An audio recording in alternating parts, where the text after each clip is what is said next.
Module 2 formation of കമ്പനിയിൽ main ആയിട്ട് നോക്കേണ്ട രസം എന്ന് പറഞ്ഞാൽ steps in the formation of A കമ്പനിയാണ്. അപ്പൊ നമ്മൾ ഓൺലൈൻ സ്റ്റെപ്സ് ഇന്നലെ ക്ലാസ്സിൽ ഡിസ്കസ് ചെയ്തിട്ടുണ്ടായിരുന്നു.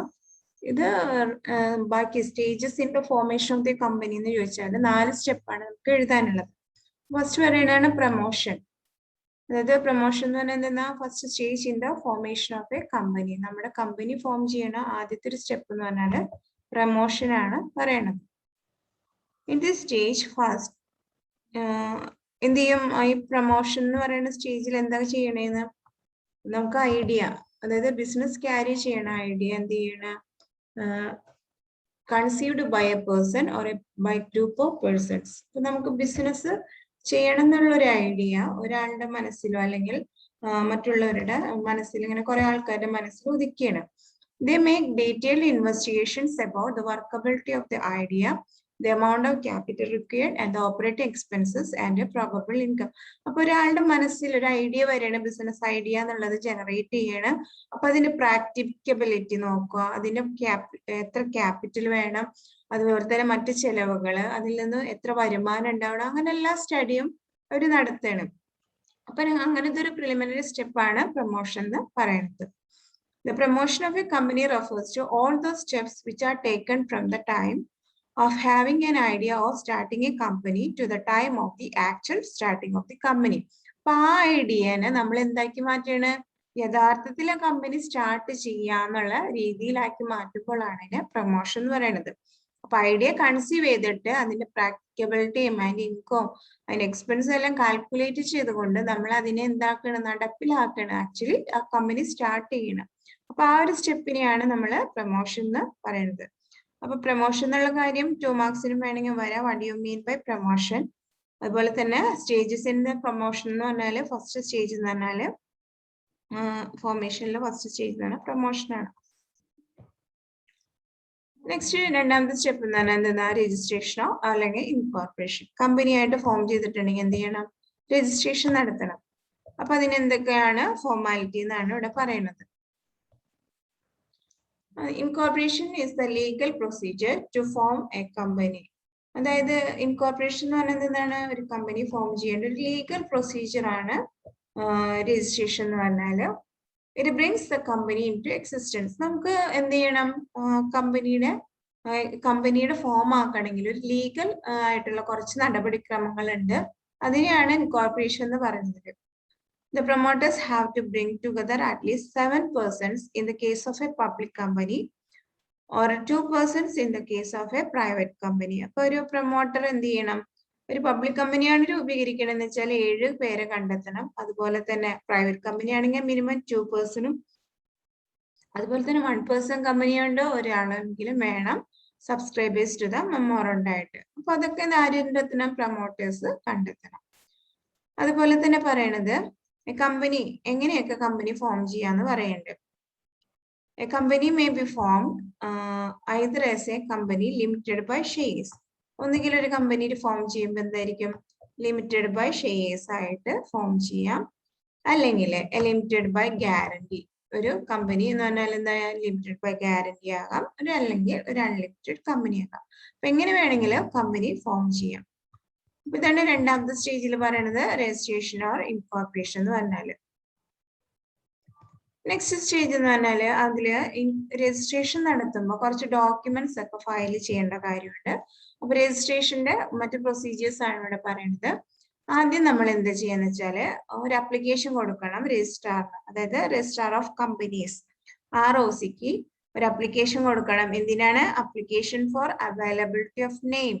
നമ്മൾ ഉദ്ദേശിക്കുന്ന പേര് അത് നമുക്ക് അവൈലബിൾ ആണോ എന്ന് അറിയണം ആദ്യം. അപ്പൊ നമ്മൾ കുറച്ച് പേര് എടുത്തിട്ട് രജിസ്ട്രാർക്ക് കൊടുക്കും. അപ്പൊ രജിസ്ട്രാർ അത് അവൈലബിൾ അല്ല എന്നുണ്ടെങ്കിൽ നമ്മൾ അറിയിക്കും.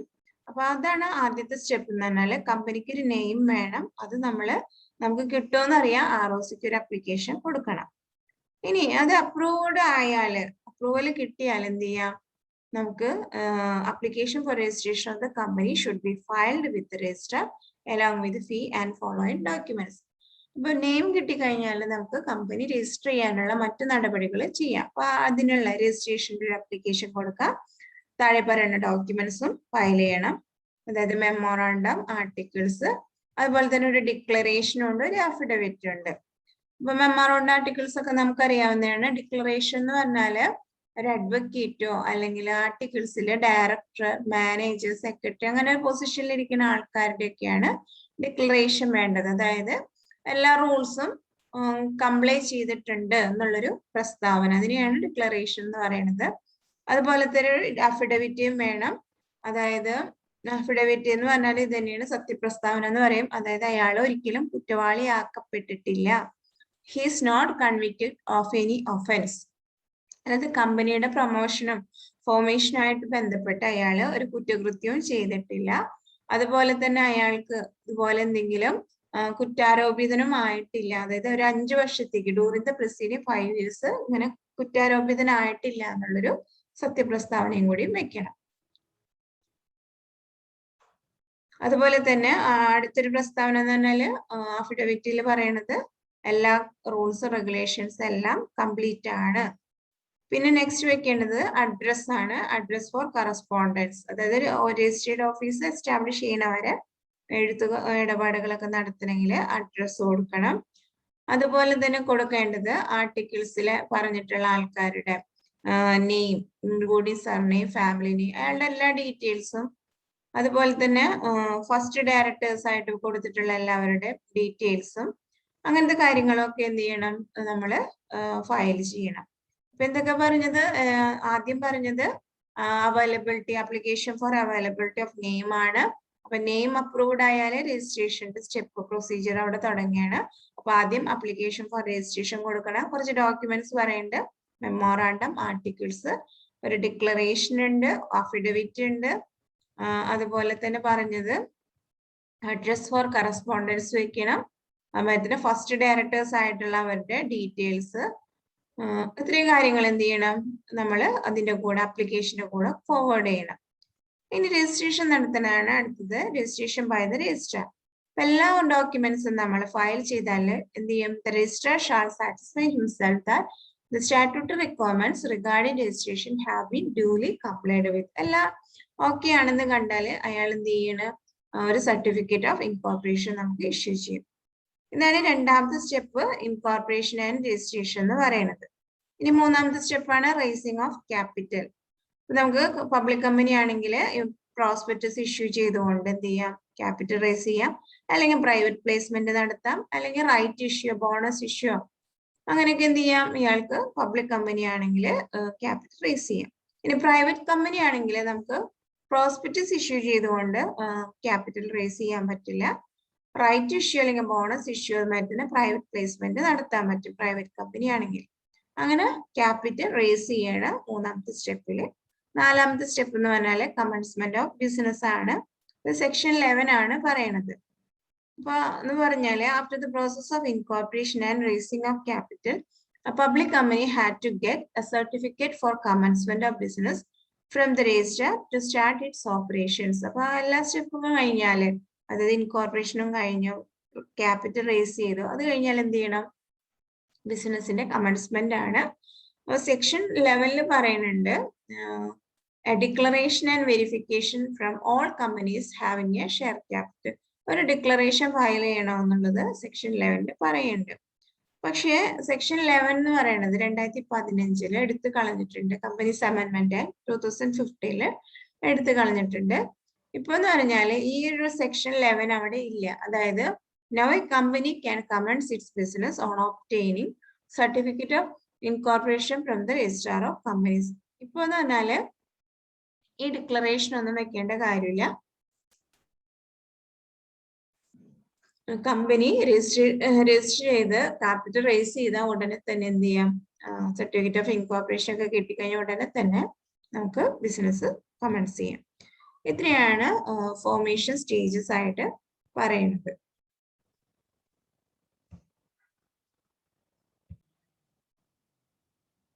ഇതിൽ വരുന്ന ഒരു പ്രധാനപ്പെട്ട ക്വസ്റ്റ്യൻ ആണ് ടൈപ്സ് ഓഫ് പ്രൊമോട്ടേഴ്സ്, അതുപോലെ തന്നെ ഫങ്ഷൻസ് ഓഫ് പ്രൊമോട്ടേഴ്സ് ആണ് ക്വസ്റ്റ്യൻ. ഫസ്റ്റ് പറയുന്നത് ടൈപ്സ് ഓഫ് പ്രൊമോട്ടേഴ്സ് ആണ്. 5 മാർക്സിന് വരാറുണ്ട് ക്വസ്റ്റ്യൻ. അതായത് ഫസ്റ്റ് പറയുന്നത് ടൈപ്സിൽ പ്രൊഫഷണൽ പ്രൊമോട്ടേഴ്സ് ആണ്. അതായത് who have take promotion as there profession. അതായത് കമ്പനി രൂപീകരിക്കുക എന്നുള്ളത് അവരുടെ ഒരു പ്രൊഫഷനാണ്. അതായത് അവരുടെ ജോലി എന്ന് പറഞ്ഞാൽ കമ്പനികൾ ഇങ്ങനെ രൂപീകരിക്കുക.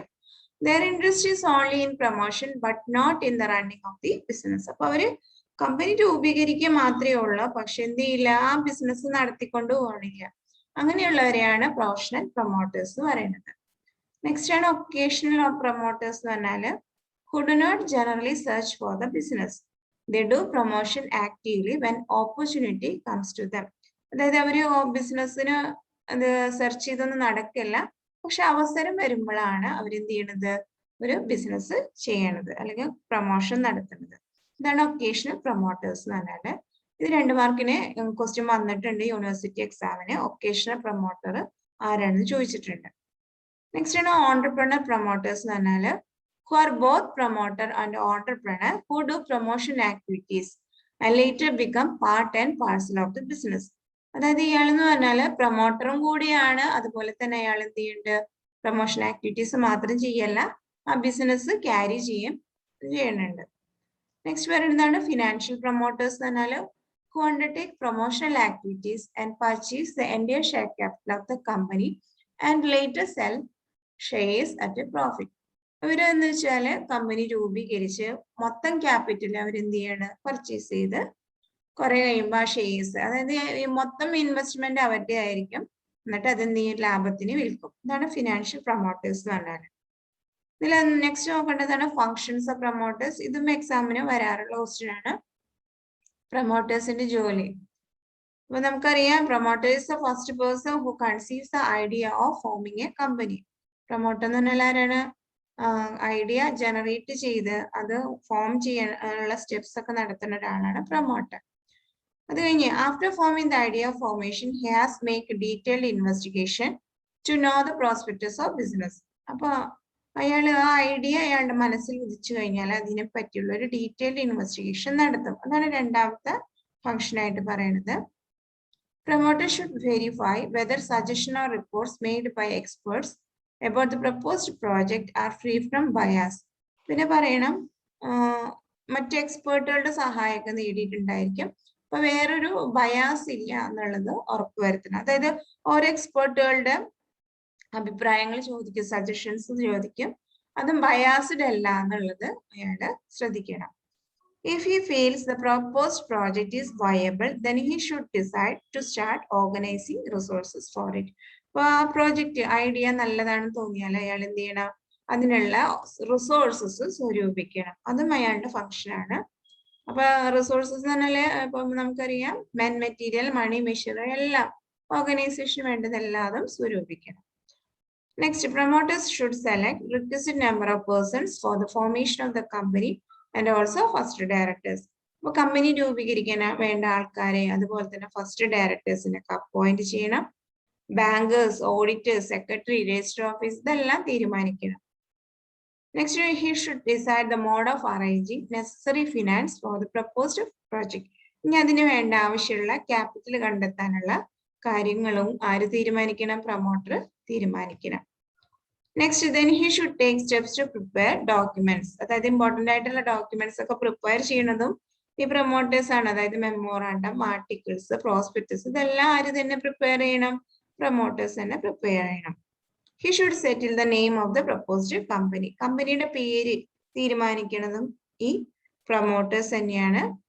He should enter in to preliminary contracts. പിന്നെ പറയുന്ന അടുത്ത കാര്യം എന്ന് പറഞ്ഞാൽ പ്രിലിമിനറി കോൺട്രാക്ട്സിൽ ഏർപ്പെടാം.